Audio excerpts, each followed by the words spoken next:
할렐루야. 오후 예배 근 2년 만에 드리는 것 같은데 함께 해주신 여러분 진심으로 감사드립니다. 더구나 감사 찬양제의 자리를 마련해 주시고 또 함께 찬양의 자리에 동참해 주신 우리 찬양 참가자들, 그리고 함께 격려하고 은혜 받기 위해 모인 성도들, 오늘 주님께서 우리와 함께 하시며 위로와 평강으로 채워주실 줄로 믿습니다. 지난 11월 1일부터 일상회복, 단계적 일상회복 1단계가 시작되었습니다. 하지만 지난 주간부터 갑자기 4,000명대로 올라가면서 많은 사람들이 큰 어려움을 겪습니다. 그러면서 한 가지 생각나는 것이, 이제는 사람들이 코로나에 만성이 된 것 아닌가라는 생각을 하게 됩니다. 불안하고 두려워하기보다는 짜증과 분노가 앞서는 것 같고, 아예 될 대로 되라 포기하는 그런 마음이 있는 것 같습니다. 코로나 때문에 손해를 보고 큰 타격을 입은 소상공인들, 기업들, 그분들이 더욱 안타깝고 속상하기도 합니다. 백신도 해결책이 안 되니까 이제 3차 백신까지 맞자라고 시작하기도 했습니다. 이런 상황들 계속 반복되면서 우리는 그리스도인으로서 어떤 모습을 가져야 할까요? 정말 코로나의 해결책은 없는 걸까요? 신앙인이라면 그 모든 답이 하나님 앞에 있다. 하나님의 말씀 속에서 인생의 답을 찾을 수 있어야 합니다. 코로나의 절망을 말씀 속에서 찾는 희망으로 바꿀 수 있다면 우린 이 시대를 살아갈 수 있을 것 같습니다. 말씀은 우리에게 절망 가운데서 하나님의 능력과 기적을 경험하게 하는 희망의 말씀입니다. 오늘 본문은 우리가 잘 아는 달리다굼의 기적의 역사가 일어난 말씀입니다. 예수님께서 갈릴리를 건너서 가버나움에 오셨을 때 일어난 사건입니다. 야이로라 하는 회당장이가 예수님 앞에 찾아와 무릎을 꿇고 간구합니다. 자기 딸이 병들어 죽게 되었는데 예수님 오셔서 살려달라는 것입니다. 회당장이라면 당시에 나름 큰 권세와 어떤 덕망을 가진 존경받는 사람이었습니다. 그런 회당장이가 자신의 사회적 지위나 명예는 아랑곳하지 않고 예수님 앞에 무릎을 꿇었습니다. 엎드렸습니다.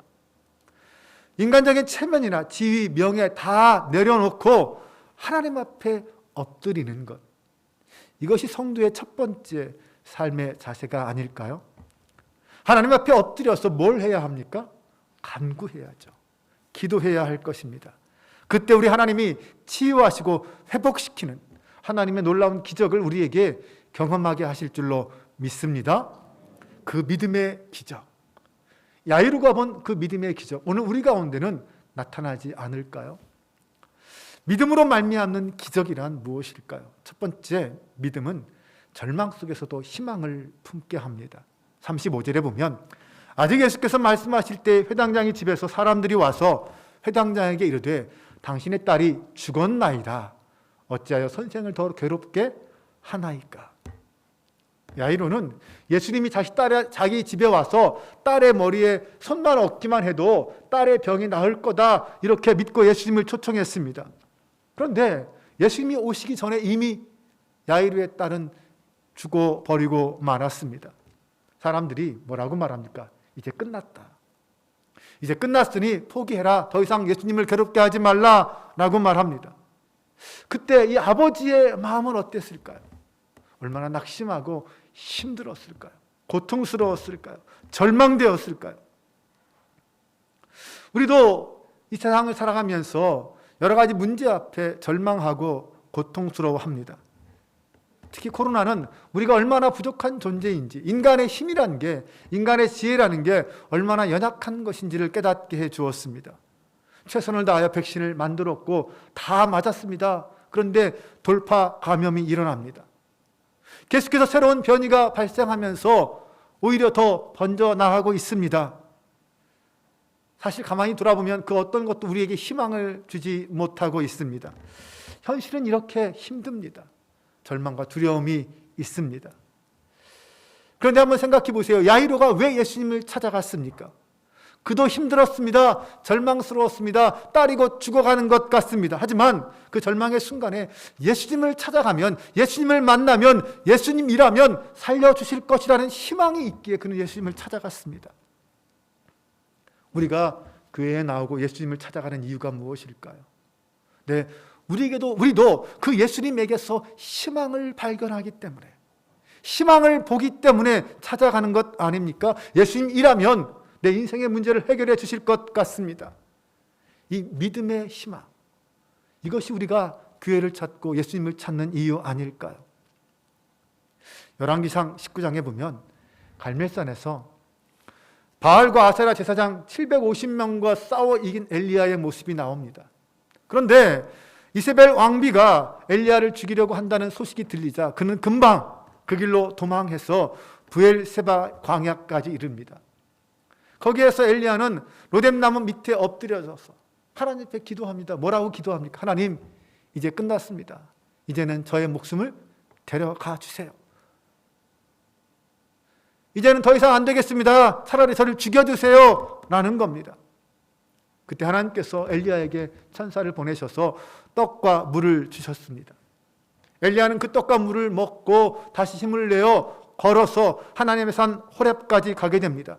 그때 엘리야는 하나님께 세미한 음성을 듣습니다.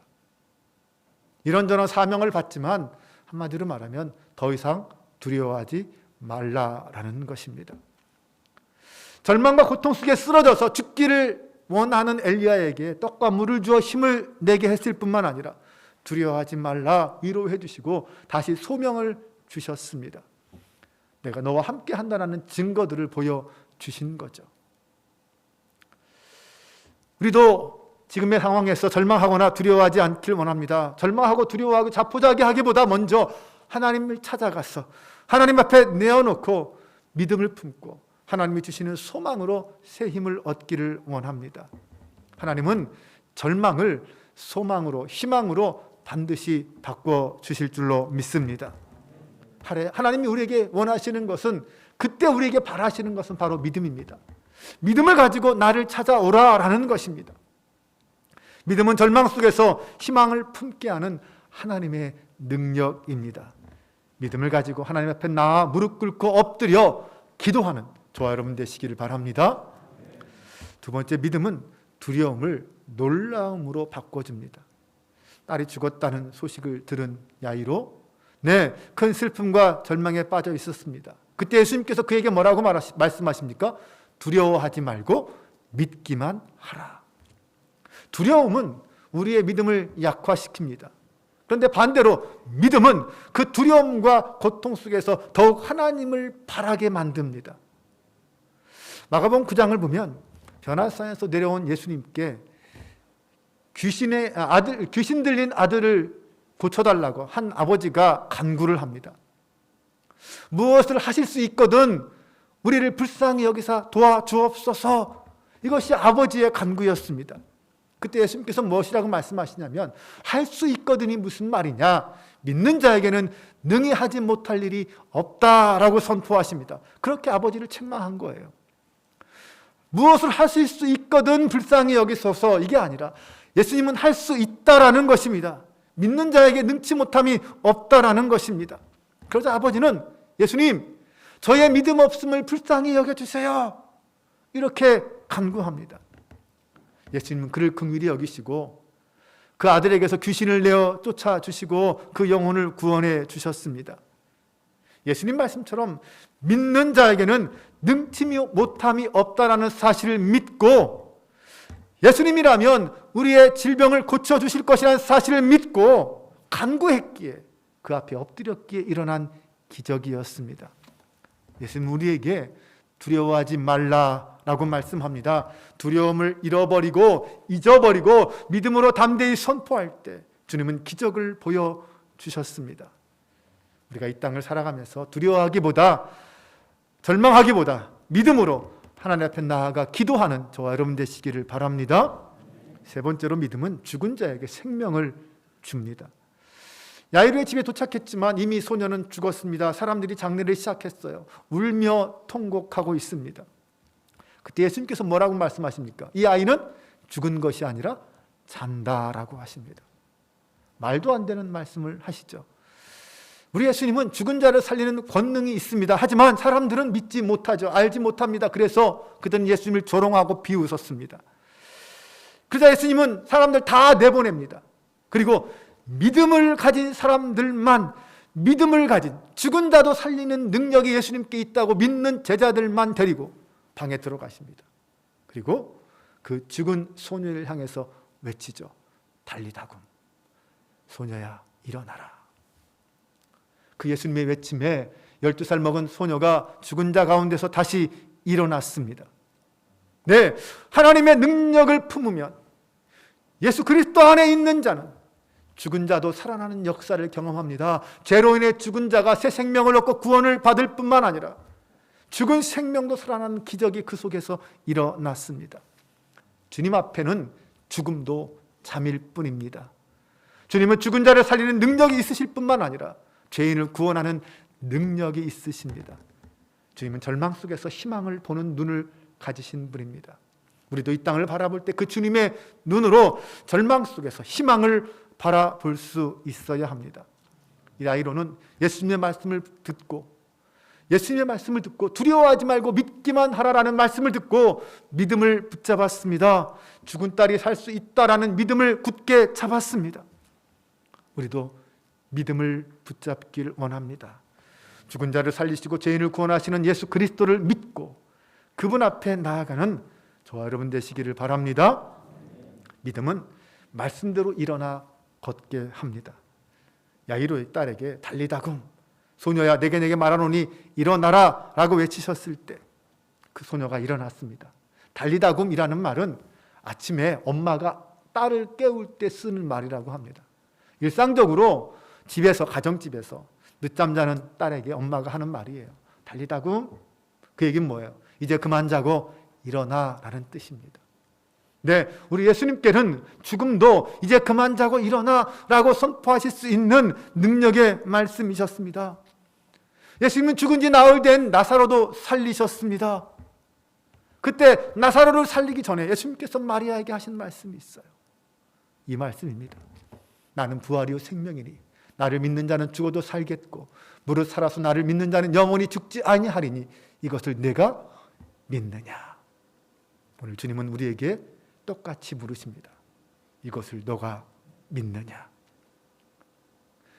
나는 부활이요 생명이니 나를 믿는 자는 죽어도 살겠고 무릇 살아서 나를 믿는 자는 영원히 죽지 아니하리라. 이것을 과연 믿느냐. 이 믿음을 고백하며 주님 앞에 나오는 자는 죽은 자에서 살아나는 놀라운 기적을 경험하게 될 것입니다. 오늘 우리는 찬양제를 합니다. 저는 이 찬양제가 절망과 두려움 속에 있는 사람들에게 희망을 주고 넘어져 있는 자를 다시 일으켜 세우는 위로와 소망의 찬양제라고 믿습니다. 찬양제를 나오셔서 함께 찬양하는 그분들은 지난 2년여 동안 코로나의 어려움 중에서도 찬양으로 예배를 섬겨주신 분들입니다. 특송으로, 헌금송으로 예배를 섬기면서 낙심해 있는 우리들에게 때마다, 주일마다 위로와 소망을 주신 분들입니다. 여러분 생각해 보세요. 정말 힘들 때 그분들의 찬양이 얼마나 위로가 되었습니까? 제가 여기에 서서 그분들의 찬양을 들으면서 또 성도들의 반응을 지켜보았잖아요. 많은 분들이 그 말씀 하나, 찬양 하나하나에 눈물을 흘리기도 하고 아멘으로 응답하시기도 하고 고개를 못 들고 참아 숨죽여 우시는 분들도 많이 계셨습니다. 네, 얼마나 큰 위로와 힘이 되었는지 모릅니다. 코로나 나는 힘든 상황에도 아랑곳하지 않고 헌신의 자리를 지켜주시고 그리고 찬양으로 우리의 마음을 감동을 주고 또 하나님께 영광 돌렸던 분들입니다. 코로나를 극복하려는 인간의 기술에는 한계가 있을지 모릅니다. 하지만 우리 하나님의 능력에는 한계가 없는 줄로 믿습니다. 죽은 자를 살리는 그 능력이 우리 하나님의 능력입니다. 찬양은 바로 그 하나님의 능력을 표현하는 도구라고 믿습니다. 하나님의 능력은 믿는 자에게 영원히 역사하는 능력이요 모든 질병과 아픔을 치유하는 능력인 줄로 믿습니다. 하나님의 능력을 믿으면 우리는 절망 중에 희망을 품을 수 있고 두려움 속에서도 기적을 경험할 수 있습니다. 이 찬양제를 통해서 오늘 드려지는 그 모든 찬양의 제사를 통해서 다시 한번 우리 마음에 하나님의 위로와 소망이 가득하기를 주님의 이름으로 축원합니다. 기도하겠습니다. 하나님, 우리에게 믿음